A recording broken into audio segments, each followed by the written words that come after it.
કાઈ નહીં સર. છેલ્લા અઠવાડિયાથી ઘરે નથી જઈએ. છોકરાઓ તમને કદાચ જે લાગે અહીંયા સ્ક્રીન ની સામે એક વખત તમે હોય ત્યારે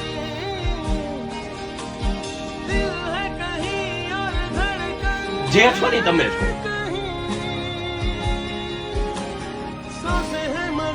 કોઈ નહીં. હાલો સાહેબ, પરિવાર લઈને બેઠા છીએ આજે. હમણાં નવા લગ્ન થયા છે પણ પ્રાયોરિટીમાં જ તમે છો. આજ તમે છો પ્રાયોરિટીમાં. દીકરાઓ, ગુજરાતી વખતના તમને જોતા હશો દરેક સેશનમાં વડીખમ ઉભો રહી અને હજી 22 તારીખ સુધીનું પ્રોમિસ છે, હું ઉભો રહીશ. છોકરાઓ બસ ખાલી મહેનત કરો. બાકી બીજું અમારા ઉપર છોડી દો. તમારે બસ તૈયારી કરવાની છે. અમે છીએ તમારી સાથે, એ હર હંમેશ કહેતા આવ્યા છે.